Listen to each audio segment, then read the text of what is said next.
for the fans. We are your home for Ohio State football coverage all year long. The Scarlet and Gray Podcast, a Network 216 production. Live weekdays on the Network 216 YouTube channel. Send us all your questions and comments on Twitter at @VSG_podcast. Now, here are your hosts, Tyler Johnson, Jordan Dalton, and Nick Leisure. Good evening, Buckeye Nation. Welcome to tonight's episode of the Scarlet and Gray Podcast. I am Tyler Johnson, joined by Mr. Nick Leisure, Jordan Dalton. Gentlemen, it's Tuesday evening. I would ask how you're doing, but I think we're all kind of just struggling a little bit. But anyway, how are you guys doing? Doing fine. Yeah, I'm all right.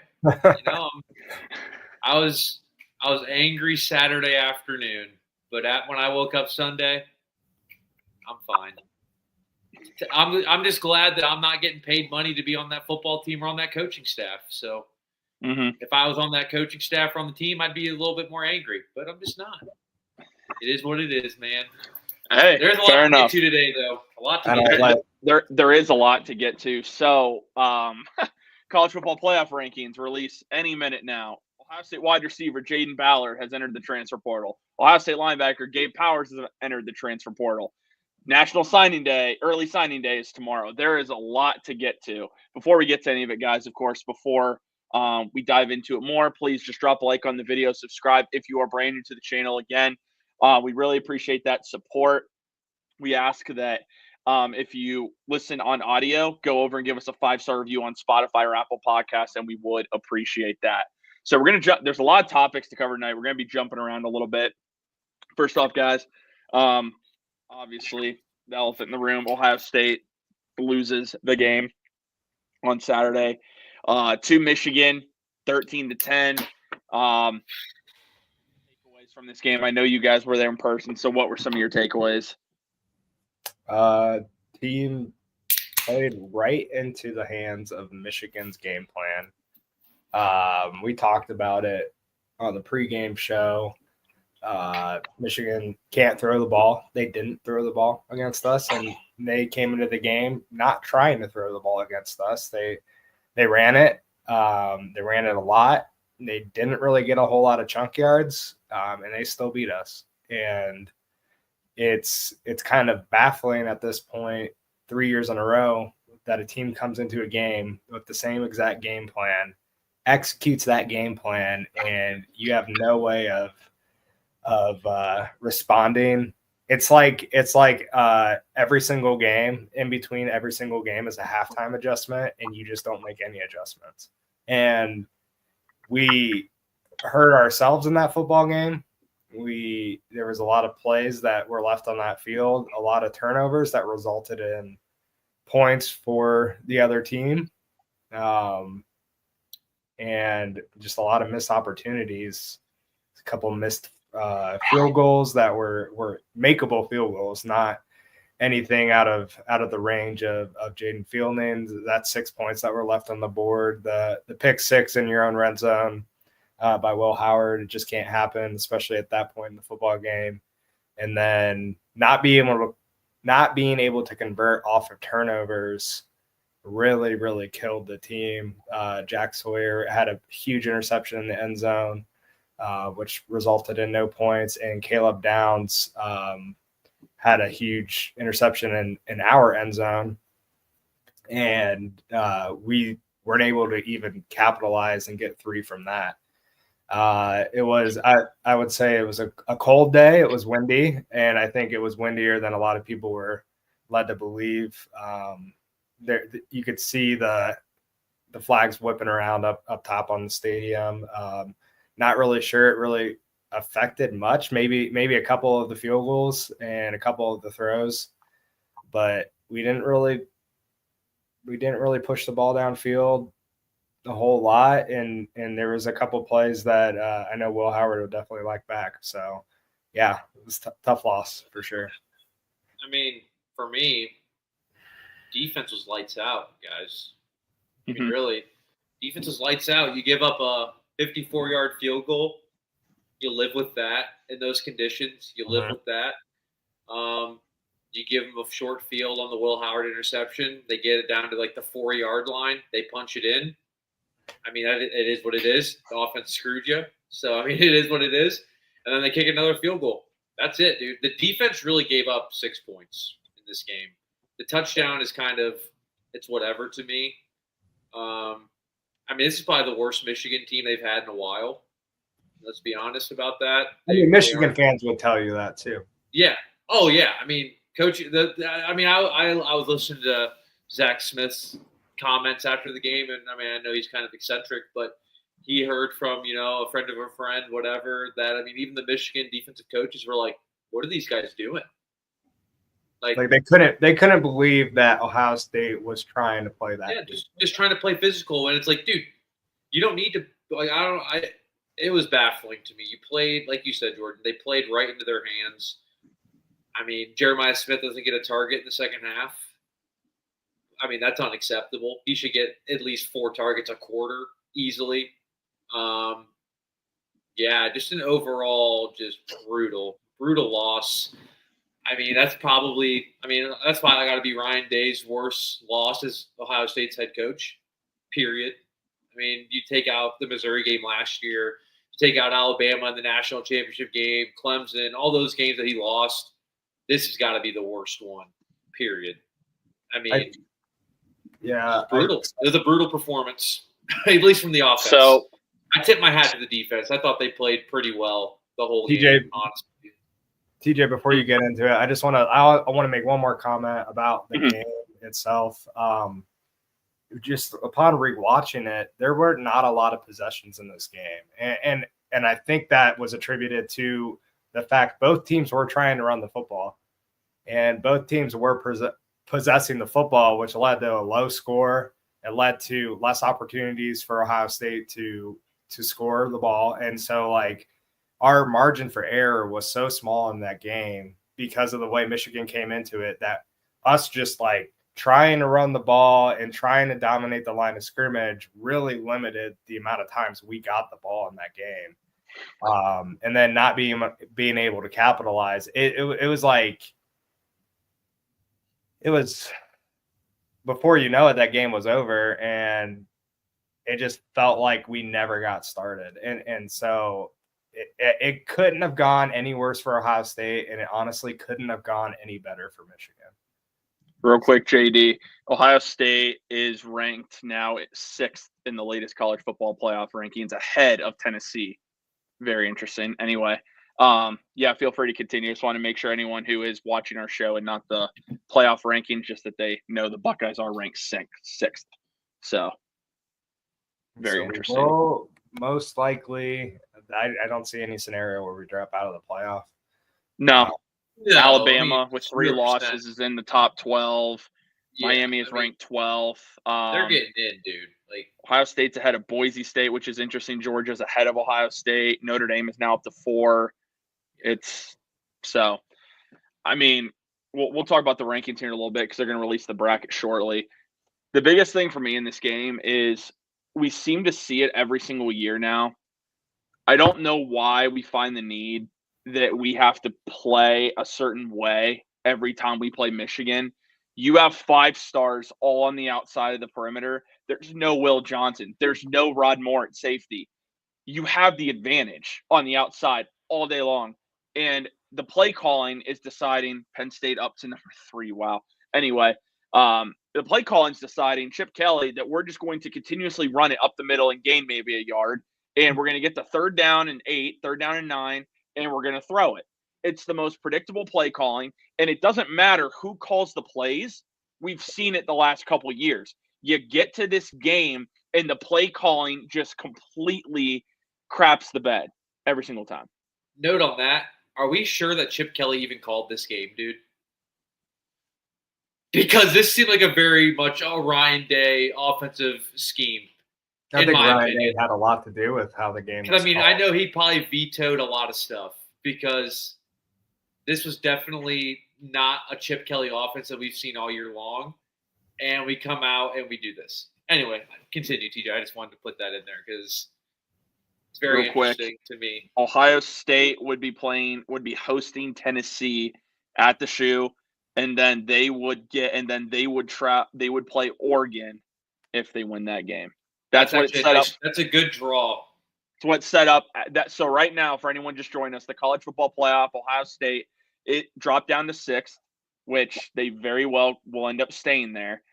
And then Ohio State would get Tennessee at the Shoe for a home playoff game, and then they would play Oregon in a bowl game. So I would like that. Very, very interesting there. But no, man, I mean, you bring up a good point. We know Ryan Day's on the headset. We know he's a part of the offensive game plan. It's not far-fetched. The thing is, we'll never know. We will never know the answer to that.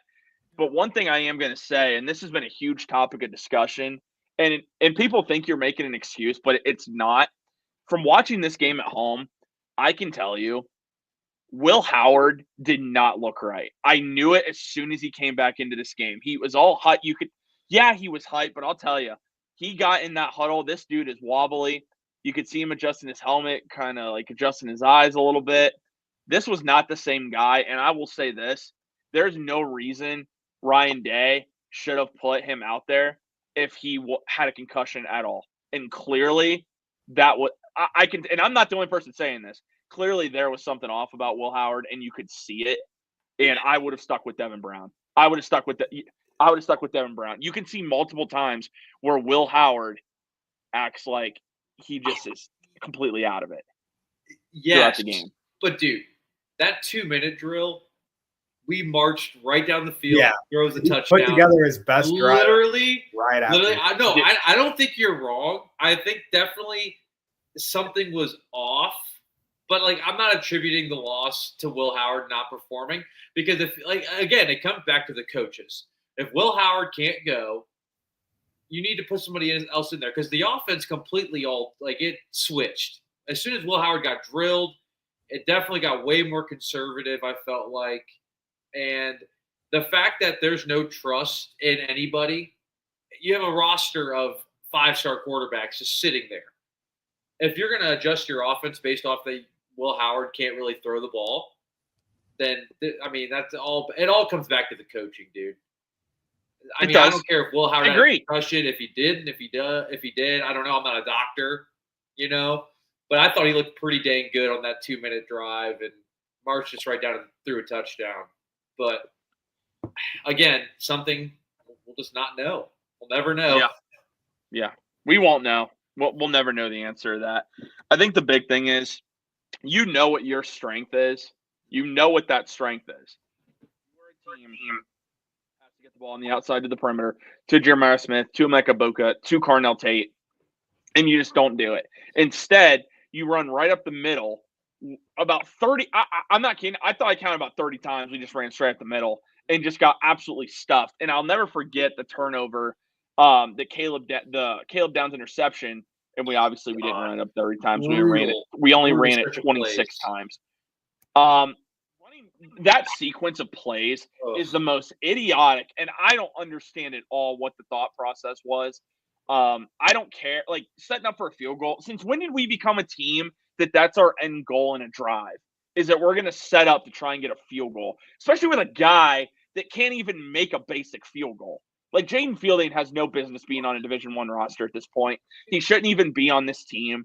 You have other guys that are on this roster. He missed some kicks earlier missed some time due to an injury. I don't remember who the backup was. I don't study our kickers. But I'll tell you what, I'm pretty sure we've a guy on this roster that can make a 29-yard field goal. I'd be shocked if we did. And it's all year long, the aggressiveness on 4th down, right? That's been a big part of the offense. Is on 4th and medium to short, we're going. And even early in that game, it's 4th and what was it, Jordan? 4th and 6, 4th and 8. We're pretty deep on our own half, and then Will Howard throws a strike to Carnell Tate to convert. Stuff like that, you just didn't see. You just didn't see throughout most of the game. It was just super conservative. I think we really just tried to patty cake our way and just think this is a really bad Michigan team, so we should be able to do the bare minimum to get a win here. And that's how it felt. It reminds me of last year. That I think we actually talked about it last year. Ryan Day coaches this. He coaches this game not to lose. He doesn't coach it to win. Yes, 100%. And he, for whatever reason, throw everything else out that he's done during the season.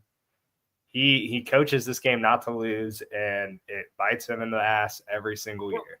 He's James Franklin, man. He is the Nick Saban of James Franklin's. Yeah, like he's James Franklin. Like, unless we're playing against James Franklin, then he coaches well. But dude, he's James Franklin. Like, we give James Franklin so much crap because it's like, oh, Penn State just, they're good with winning 10 games and making it to the playoff, whatever. That's what we're turning into. I don't know. Okay. So now we don't know, man. Now, first off, we got 600 people watching us. Awesome. Really appreciate that. Go on YouTube and just drop a like on the video and subscribe if you're new to the channel. I know a lot of you guys are watching on Twitter.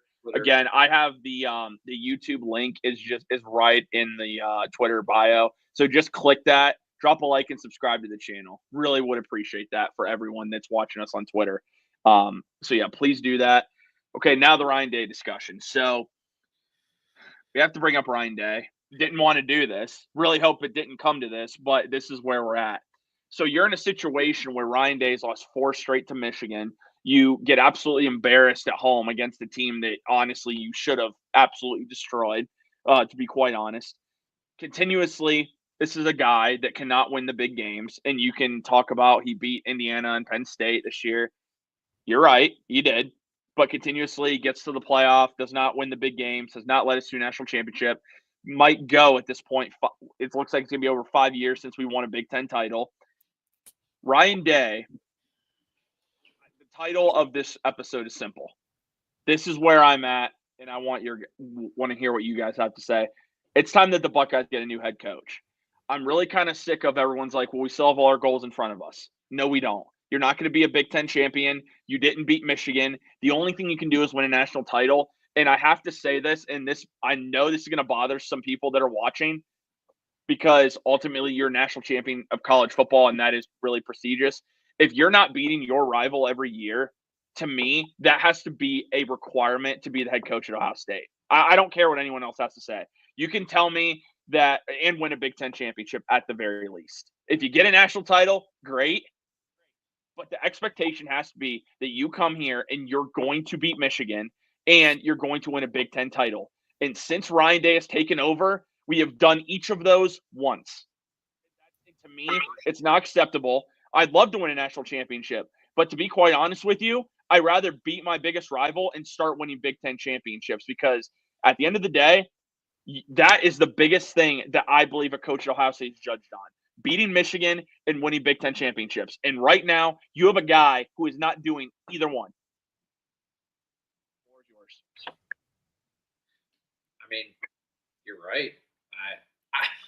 The problem with that is, like, I just don't know who you're going to call in that would do a better job at this moment, right? I mean, people are like, okay, well, you can call Mike Vrabel. Well, Vrabel's been very open about how he doesn't really want to coach in college. Like, he's said that. He's been pretty open about it. Well, call Urban back. Urban's interesting because, I mean, I'd be open to it. I could give two craps what you do in your personal life. You're a sleazeball, whatever, man. Not my problem. But like 7-0 against Michigan, won a national title for us. I can live with Urban coming back. He's really, I mean, he's only 60. He's not like he's like 80 years old, So I mean, and you can see when he's field side for these Buckeye games, Urban's definitely engaged more than at these other games, and it shows with his analysis, how he breaks stuff down, whatever. Marcus Freeman, maybe, but I think that bridge is burnt. We've talked about it offline. I kind of think that bridge is kind of burnt. So I just don't know who is like surefire going to turn it around, when you bring him in. And I know Real quick, Real quick before you weigh in on that, this is hilarious if you guys know what he's referring to. So Jacob Roach says, what if they hire the interim head coach from North Carolina, has a ton of experience in college and the NFL? Get out of Referring to here. the great Freddie Kitchens. Jacob, thanks for watching, my friend. And Freddie! thank you. That was absolutely hilarious because, of course, if you don't wear brown and orange, you don't matter. Won't matter. Real quick, JD, again, before you weigh in, Nate comments and says, as far as college coaches for the position, I would lean towards Kurt Cignetti. 100%. I think I'll say this. Cignetti would probably be in play if the Buckeyes made a move, if he didn't just sign an extension. Exactly. That's the problem. But your part about Urban before JD goes on his, he is 60. Cignetti is actually older than Urban Meyer. Yeah, that's what I mean. Something to keep in mind there. So, all right, JD, I know that you don't want to bring back Urban. I personally do, but I will save my part. Why do you believe that this is not the way the Buckeyes should go if they indeed move on from Ryan Day? So, first, touching on Ryan Day, I totally agree with what you're saying. I was kind of, especially in this offseason, coming into this season, he's coming off a big loss to Michigan. We didn't make the playoff last year. I was willing to give him one more year, and it honestly wasn't going that bad. The one loss to Oregon was 1 point loss in Oregon. That's a reasonable loss. Oregon's a very good football team.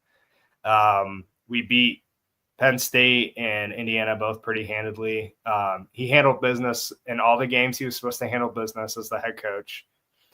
For whatever reason, this Michigan game and these postseason football games, just he cannot get it done. And like you said, we're going on 5 straight years without a Big Ten championship. The program hasn't beaten Michigan since we had Urban Meyer's roster that Ryan Day inherited. Jim Harbaugh started his career 5-0 against Ohio State. 0-5. 0-5.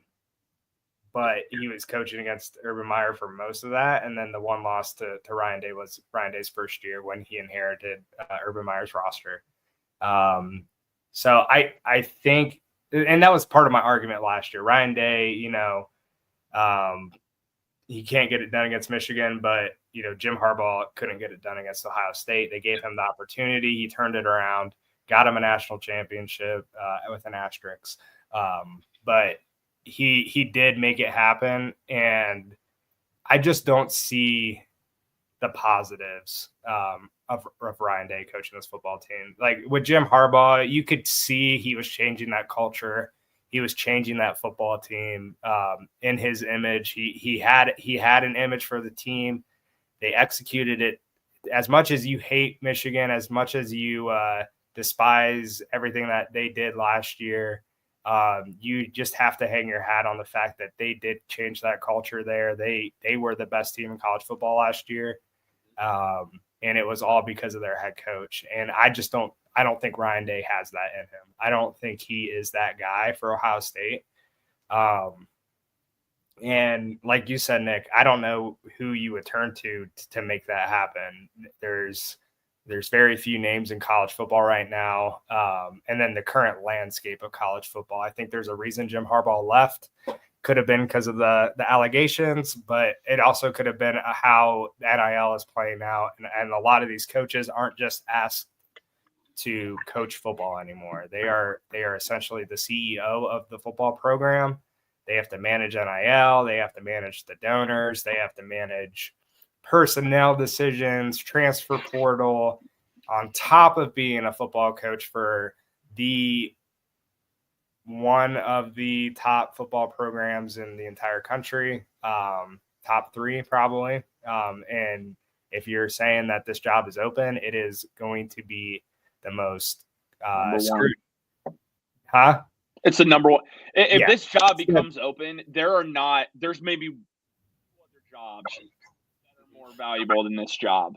It's the job that everyone wants, but at the same time, it's the job that nobody wants. Yep. Because like Alabama. It's the job. Yeah, it's the job where you're going to get the most scrutinization. You're going to get criticism from all sides. Alumni, you're going to get criticized by national media. All eyes are on Ohio State. I mean, you just saw it. They were on 6 straight big noon kickoff games, which as much as you want to trash on that is national televised football. And we were on every single week, essentially. So this team is constantly in the spotlight, and you have to have somebody that can handle that pressure. And just to give Ryan Day his credit, I think he has handled it really well. But the one part he has missed, and it's probably the most important part, is coaching the football team. He can do everything else. He can get the donors behind him. He can get the players. He can get the big-time recruits. He's got a great coaching staff, but we cannot win the big game. And when it comes down to it, that's the most important part. And so I think after, he's been coaching in Ohio State for 6 years, he's got a great record. But if you look at those losses, they're all big games. Yeah. All big games. Yeah. The record is what everyone – listen, that's what for people that want to keep him, because there are a lot of Buckeye fans that say he shouldn't go anywhere. The record to me means nothing, because at the end of the day, you're beating all the teams you're supposed to beat. Congratulations. I'd rather lose a game to a Purdue or in Illinois and win a Big Ten championship. That's me, and that's what he's not doing. Like, listen, great, but you're beating Penn State. Penn State's that's a whole other story.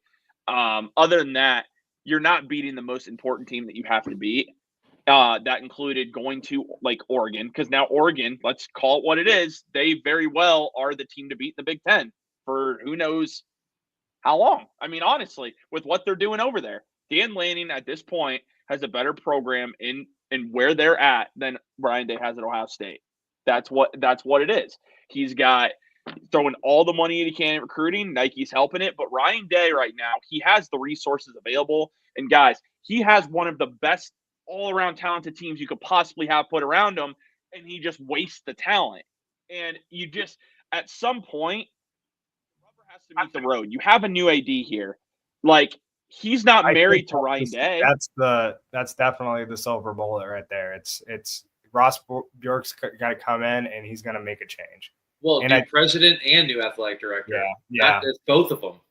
Yeah, and just to finish my point, TJ, before we get into the next discussion, I think Ryan Day is just, we've kind of seen everything we're going to get out of him, and it just doesn't meet the standard. And I think it's just time to move on. I think he knows it. I think everyone else knows it. And frankly, if we win the national title this year, I still think he is out the door.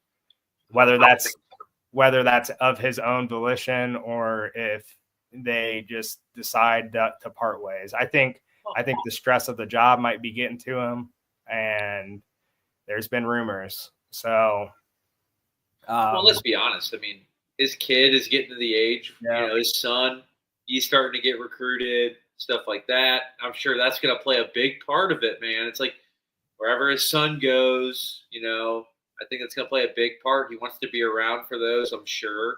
So if he can find a way out, I wouldn't be shocked. Like you said, JD, there's rumors swirling everywhere that, he's been looking for jobs and seeing what might be available kind of deal, whether that be the NFL, whether that be somewhere else in college. I don't know. It's all speculation. But, I mean, nothing would surprise me, at the end of the year. I think if you lose in the first round of the playoff, he's definitely out the door. Now, if you win the national title, I think we're having a different conversation.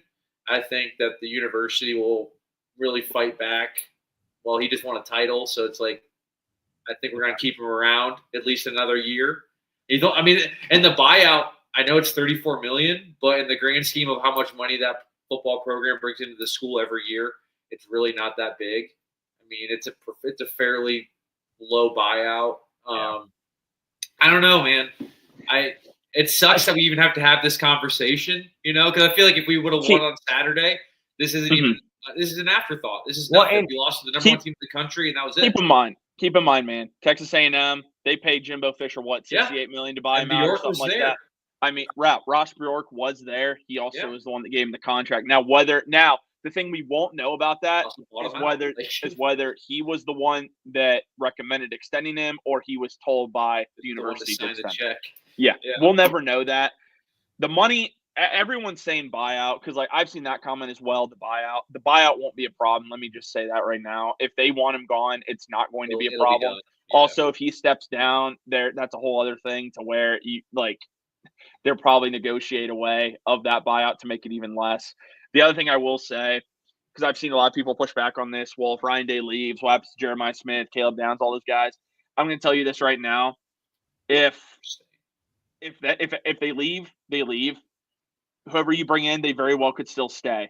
You cannot keep Ryan Day just to keep those guys. You can't. There's always going to be guys at the program that you don't want to lose. That's the way it is. It's the landscape of college football. And Ryan Day could even stay and they could leave. You don't know. It's how the portal is. So for those saying we fire Ryan Day and we bring in Marcus Freeman, we're going to lose Downs, Jeremiah Smith, Julian Saint. You very well might lose one or two of those guys, but you know what? That can't be the reason you don't make the change that needs to be made for the sake of the program. That's where it is. You cannot worry about the portal. You're going to get swallowed up by the portal regardless. We've already lost 2 guys. We're going to lose a lot more. That's how it is, especially with the walk-on rule changing, dropping down. So that's what we have to look at. And I saw someone commenting in here, Rowdy Ness said the thing about Urban, he doesn't want to deal with NIL. I don't think him or Saban wants to deal with it. There was a report by Jay Crawford, formerly of ESPN, now with the Ultimate Cleveland Sports Show. He was talking about how Urban Meyer would be open to coming back as the Buckeyes head coach, and that he's not only open to it, but quite possibly interested in returning to the Buckeyes. He adds, it was not Urban's decision to step down. The former athletic director was worried about the power Urban was getting within the university, and that's when they called on him to step down. So, there's also the personal stuff going on too. Yeah, he didn't have the greatest looks going. Is on his way out, but I that's agree. Neither here nor there, For sure. And I think the NIL comment. Let me just also address that. NIL is not as big of an issue as people are making it out to be, because now collectives can negotiate directly with transfers. And I will say this: collectives are the ones that handle a lot of that. So the foundation, I don't even know if the 1870 Society is involved in, but the foundation, they negotiate a lot with these guys. That's where a lot of this happens. I'm sure sometimes coaches are involved, and sure, meeting with transfers and recruits, that's got to be talked about. But the actual negotiation comes down to the actual NIL collective. It's not going to be a problem, but I really don't see it as an issue. And I need someone that changes this culture.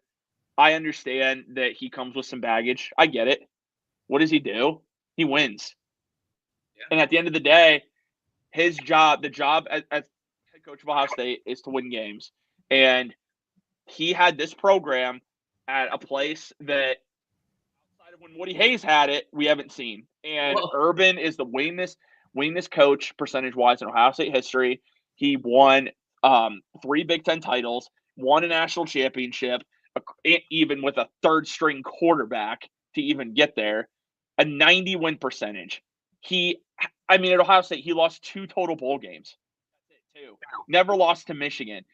If I have the opportunity to bring him back, I would be the one to pick him up from the airport to make it happen.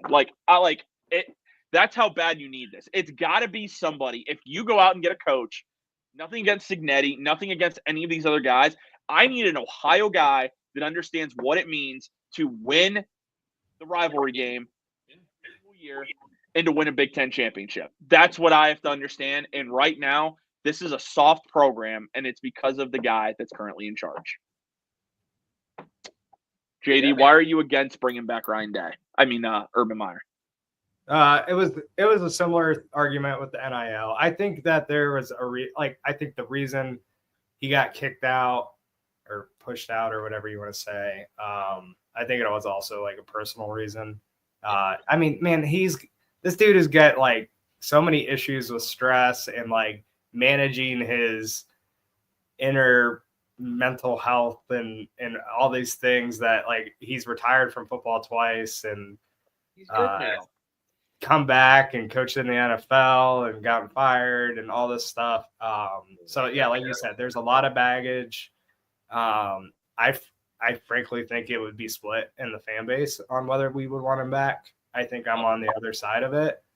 I think that the current climate of college football, I don't think he would hold up. I honestly don't. I think with the transfer portal, the 12-team playoff, the things that you have to deal with as a head coach now compared to when he left, I mean, it's a completely different game. And we don't even know if he has been keeping up.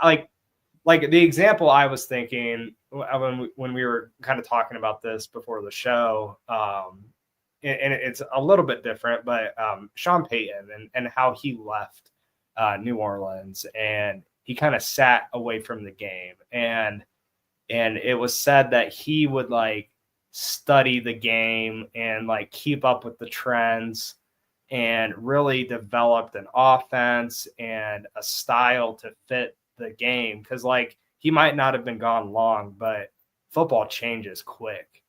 And I don't know if Urban Meyer has been there and put in that work to keep up with the current climate of college football. And that's what I'm worried about. He comes in, we think, this is going to be like Urban Meyer's days of old, and he ruins his whole legacy as Ohio football head coach in like a season and a half. And I don't know if he would want that because like you said, if you look at it right now, he is probably the best Ohio State head football coach we've ever had. And him coming back and possibly tainting that legacy, I don't know if he could handle that. He definitely does seem like a very I want to keep my reputation where it's that kind of guy. Yeah, because I definitely see that. Even with like what happened with Jacksonville, I think he was like thoroughly embarrassed with what happened at Jacksonville in the NFL, and I don't know if coming back and coaching Ohio State is exactly what he wants in his life. But I can't speak for him. But I don't know. I think we need to go a younger route, have a more player-friendly coach. George. A lot. Yeah, I mean, Eddie George would be great, but he's very inexperienced as a head coach. And I'm thinking like someone similar to Dan Lanning, like a younger guy that can really connect with players. I think that guy would be Marcus Freeman, obviously, right? And it's like that's like it. That's what Marcus I keep circling back to is Marcus Freeman. I know I was kind of against it at first when you guys mentioned it, but just thinking the profile of coach that you want, somebody that has experience and that's young, and he's got all the experience in the world right now, that you would want in a coach that would be coming into Ohio State. I mean, he's coaching at Notre Dame. It's like arguably a harder place to coach than Notre Dame. So I think he would be a great fit. It's just like, has that bridge been burnt? And then the other side with Marcus Freeman is he played with a lot of these coaches that are on the staff. He played with James Laurinaitis. He played with Brian Hartline. Dude, that'd be a young core, man. I know. And those are guys that are like top recruiters at their position for their position groups. Talking like Tim Walton as the corner safety guy, defensive back recruiter. They would just be a young group. And I think that is kind of what you need right now in this era of NIL and college football. So I think that's kind of my take on it. I don't know anything. I'm just speculating. I think Ryan Day's not the answer though. So, okay. It's definitely a fair argument. I have been on the Marcus Freeman train. To me, it just makes way too much sense. He's got the experience from Notre Dame. He's been an assistant coach for a number of years as well. I'll tell you what, if you bring in Marcus Freeman, you keep Laurinaitis, Tim Walton, Brian Hartline, maybe you bring in another guy like at quarterback coach. Maybe you bring back a Kenny Guyton. Maybe you bring back a JT Barrett. Because, again, JT Barrett's coaching in the NFL with the Detroit Lions right now. Like, then you walk into a room with these recruits, and these guys understand all of these guys are Buckeyes. They understand what it means to be a Buckeye. They understand that the goal is to win the game every year. They understand the goal is to win a Big Ten championship. And Marcus Freeman has made comments about Ohio State, so I do wonder if that bridge is burnt. But I will say this. Every time it seems like there's some ridiculous comments made out there by coaches, we've also seen those be squashed pretty quickly and guys get hired. So, I mean, it really wouldn't surprise me. Now, the one thing I will say, he's got a $4 million buyout. I saw a comment here real quick, so I wanted to pull it up. That's it. We addressed this earlier. It is expensive to move on from Ryan Day, but again, it's just not impossible. There are plenty of – if the boosters want to move on from someone, I promise that won't be a problem. Some of these guys are multimillionaires. Like, they might cover it themselves, to be completely honest. But going back to Marcus Freeman, you have a young guy. You have a guy who's an elite recruiter. The other question, though, is he's lost to Ryan Day twice. Like, that's it. See, that there's no perfect hire out there. If you're looking for a fit, I think Freeman's a great fit. Going back to Mike Vrabel, I hear people saying, like, he's not interested in recruiting, things like that. He's also a Buckeye, though. And if the university comes calling, Ohio State's head coaching job, that's up there with any NFL head coaching job. I said what I said. It's that level with the resources available to you. You're not coaching professionals to where you're having to deal with those egos, you know. And I think if he was offered, I think he'd strongly consider it. I don't think it's just something that he just pushes away lightly. I'm not saying it'll happen, but I'm saying, you know what? He has coached here before, and I think it would mean something to him to come back and lead this program and really turn this program back into a Big Ten championship contender and win the Big Ten every single year. But then the outside candidates, there are two that I would mention real quick, and it's not because they're necessarily my favorite choices, but they are connected. People I've been mentioning. Matt Campbell at Iowa State. He does have Ohio roots. He 10-win season at Iowa State this past year. He's their best coach statistically in school history. I know people say Iowa State. Iowa State used to be a really crappy football program, and he's actually made them pretty relevant. And if they win on Saturday, they will be in the college football playoff. So he's done a great job. He's a young head coach. And to have a guy like that, Ohio State, with the resources that could be available, again, he's not my first choice. Could I see it? I could. And then the other guy, if they go the coordinator route, I would not go this route by any means, but teams out there are always kind of looking for that next hot coordinator. You see it in the NFL, you see it in college. If they were going to go that route, I think Glenn Sherman, the defensive coordinator from Georgia, would be an option. He's young in his 30s. He's a really great recruiter and very kind of similar mold to when they hired Kirby Smart from Alabama. So just something to keep in mind there. Again, not saying I would go that route for me. It's three names. It's Urban Meyer, it's Mike Vrabel, and it is Marcus Freeman. We do have one quick question, then we will move on, guys, to making our picks for the week. What are your guys' thoughts on Brian Hartline? It's interesting. I think for me, I would love to see him go get a head coaching job somewhere else, get some years under his belt, and then eventually make his way back to Columbus. I think with a prestigious program like Ohio State, you got to have somebody with some head coaching experience. I know, because obviously with Ryan Day, he didn't have any head coaching experience before he got the job and hasn't really worked out too well. I mean, it has, but it hasn't. You know what I'm saying? I think you need to get somebody with experience. I would love it in 10 years. In 10 years, if Brian Hartline wants to come be the head coach at Ohio State, sign me up. But right now, I'd probably not. Yeah, I think it's intriguing, but like you said, there's no experience there, and we really don't know what he brings to the table as a play caller or anything like that offensively. So, great recruiter. I would love to see receiver coach. Yeah, I would love to see him call plays at some point. I thought that was kind of where we were trending this year. They named him the OC, last year, right? Yeah, before we brought in Chip Kelly, I thought he might get the nod as a play caller. So it's interesting.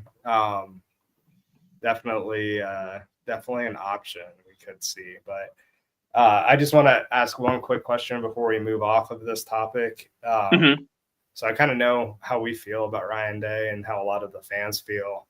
How do you think the university feels about Ryan Day? Personally, I think they like him. I think he's a nice guy. But the other thing I will say that's into this is with a new president and AD, I feel like the expectation is known out there that you do have to win Big Ten championships. You need to beat Michigan. Like, I really do think that is understood. And even though I do think he's a nice guy, I think they look at it and saying we're paying $20 million for this roster, and we're supporting a guy with all these resources, and he's not getting the job done. So I think it's both. He's a really nice guy, which I firmly believe, but he's not doing the job that needs to be done. That's how I think they really feel. Whether or not they truly have, I'll say it, the balls to move on from him remains to be seen. I'm hoping that they do, because I firmly believe that we're not going to improve under him. This is where we're at. And given how the Big Ten is only going to get stronger, because I firmly believe it's only going to get stronger, especially with Michigan, they're going to be, I'm telling you, they're going to be on the come up, especially with the recruiting class they're bringing in. They're going to hit the portal hard. Ton of NIL resources in Ann Arbor. So Michigan State's going to be on the way up. I mean, you look around the landscape of the Big Ten, I just think we've reached the ceiling with Ryan Day. I really do. I don't think they're winning a national championship with him. And I don't think he beats Michigan. As long as he's here, I don't think he's going to beat Michigan again. Just my personal opinion.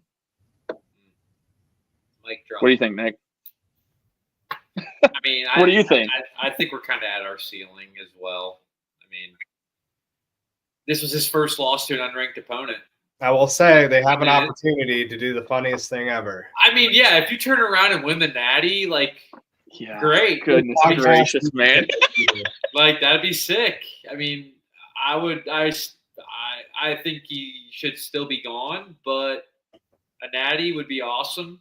I think that's really good for recruiting purposes, you know? I mean, it's a national championship. What are we talking? Yeah.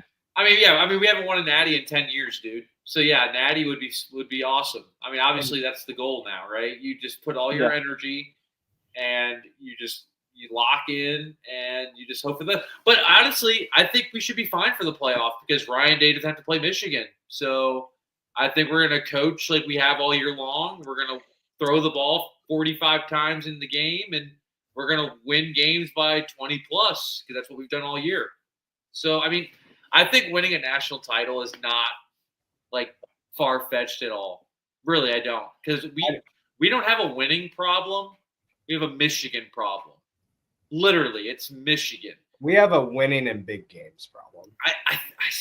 I still think with the parity in college football this year, there's really no team that I'm like afraid to play in this top 12 that even came out today.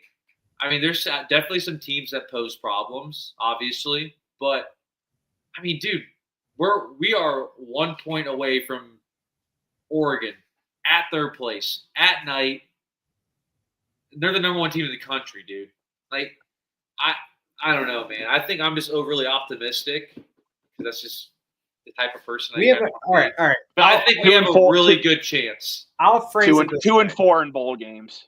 We have a really hard time winning big games against teams we don't play every year. That's true. That's fair. That's very fair to say. Especially it's a team SEC, Penn State, if it's a team like Indiana, who we play almost every year. We've seen Oregon the last few years. We never lose to any other Big Ten opponent. So, like, we don't have a problem playing the Big Ten teams. It's when we play the Georgia every 3 years or the Alabama. In the title game. It's Missouri for some reason. That was I don't even want to talk about that. Oh, gosh, we just have a problem with those games. If we run the table and win a national championship, my opinion of this conversation is completely reversed 180. And we'll get into it on why if we'd end up running the table. Let's hope we have to have this discussion. Seriously, I really hope so. Too much that goes into winning a national title this year that you could just throw everything out the window. I think the rivalry games don't mean as much. Dude. I think the conference championship doesn't mean as much. If you can get into that 12-team playoff and run the table and win a national title, I think that is the biggest accomplishment that you can have as an Ohio State head coach. So let's be honest, dude. We don't have to play in a conference title game. We got to buy. We can get healthy. We got to buy. We literally have.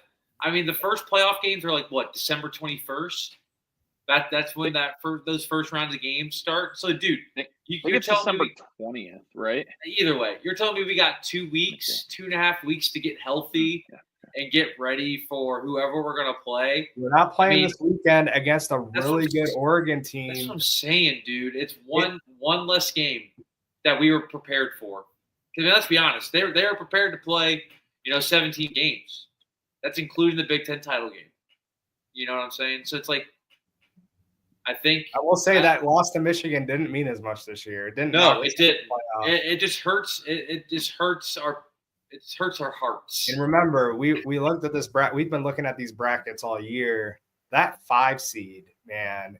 If you could be on that top side of the bracket, dude, it's top side of the bracket, like it might be the golden ticket to a national championship. Yep. And it's just how it shakes out with the conference championship. Who knows? Penn State could run the table, beat Oregon, mix that whole thing up.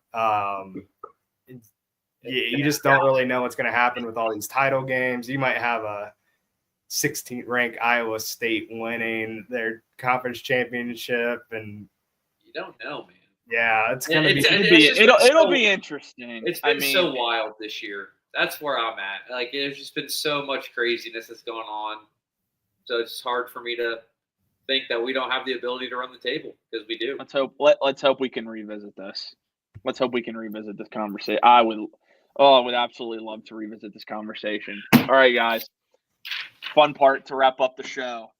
All right. First off, how'd you guys do last week? 6-2. I went 5-3 again. Jeez. 4-4. JD keeps creeping up on me. What is your record now on the year? I'm 58-38. 53-43. 62-34. Wow, TJ be cheating. All right. This is where now this gets. So we have what? How many conference title games are we picking? How many? 9? 9 games. All right. So first off on the docket, guys. Western Michigan at Jacksonville State. Wait, we're picking even the crappy ones that don't mean anything? Of course. This is it, man. This and then bowl season. That's all. This and bowl season. That's all we got. Western Michigan at Jacksonville. Well, Western Michigan versus Jacksonville State. No, it's at Jacksonville State. Oh, it's at Jacksonville State. The winner hosts the number one team gets to host the conference title game in some of these conferences. Give me Jacksonville State at home. I'll roll with that too. I'm gonna roll with the Hilltoppers. They've already let me down once, so they'll probably let me down again. That's Western Kentucky, brother. I know, Western Kentucky. I thought you said Western Michigan. I said Western Kentucky. No, you did. Okay, well. All right. Anyway, Jacksonville State. 20th ranked UNLV at 10th ranked Boise State, 8:00 on Friday night. Genty. I think UNLV handles business and knocks the Broncos out of the playoff. Go offense. I got Boise State. I got Boise State in this game.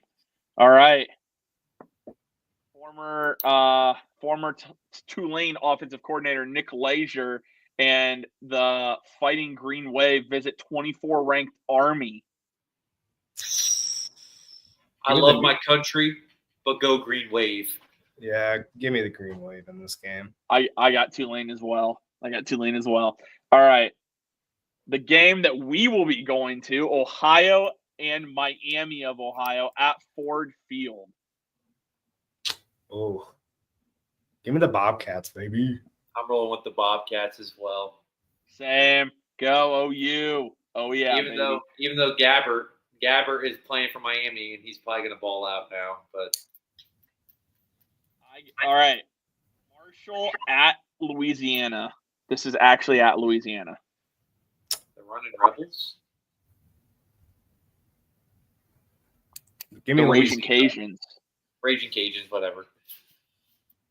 Louisiana. Yep, I like Louisiana. I'm gonna go. You know what? I'm gonna go with Marshall in this game. Give me the Thundering Herd on the road. We are. All right, guys. Now the ranked matchups to wrap it up. 16th ranked Iowa State and 15th ranked Arizona State in Arlington, Texas. 12 o'clock kickoff. Winner gets in. Yep. Oh, All these games, the winner will get in. Whoever wins gets in. For the ASU. ASU 10-2. ASU's been balling, bro. I'm taking Arizona State. Yeah, give me Kenny Dillingham and the Sun Devils. That dude's a goofball, man. Give me Scativo in the Sun. Yeah. ASU all the way. Yeah, ASU. 5th ranked Georgia, number 2 Texas in Atlanta. 4 o'clock kickoff. Give me Georgia. Oh, Better quarterback plays for Georgia. they've lost to Georgia earlier this year. Rematch. You were in Atlanta. Give me Georgia. I'm taking the. Hasn't been great, dude. Okay, this one's simple for me. Who's the better quarterback? Carson Beck? I'm going with Georgia. I really on that, dude. I really feel like Texas should start Arch Manning. They should. You're right. Their offense is way more explosive with him because he's mobile, dude. Ewers has been banged up all year long. Yeah, I'm taking Georgia without even a second thought. Yeah, to me it's a no-brainer. Especially again considering Texas has lost both their running backs. Now Texas, their defense has been top notch. Their defense is for real, but yeah, I think Georgia's too much. Carson Beck has also really turned it on the last couple weeks. All right, 17 Clemson at number 8. Well, okay, 17th ranked Clemson, number 8 SMU, 8 o'clock Charlotte, North Carolina. Give me the ponies. Give me SMU. Clemson coming off a loss. SMU hasn't played anyone. I'm going to take Clemson in this game as much as it pains me. Yeah. Man, I want to pick the ponies so bad. Oh. I just think Clemson's better defensively, though. And I think that's what does it for me. I also think Cade Klubnik, I think he's enough for them to win this game. I got Clemson. Oh, I hate that. Don't want Dabo Swinney making the call. Dabo! Man. Hey, screw the portal. I recruit my guys at Clemson. What a tool. Anyway. All right. We wrap it up, guys. Big Ten Championship. 3rd ranked Penn State. Number 1 Oregon. This is a simple answer. What, the Penn Ducks. State, right? Oh, no. the Ducks by double digits.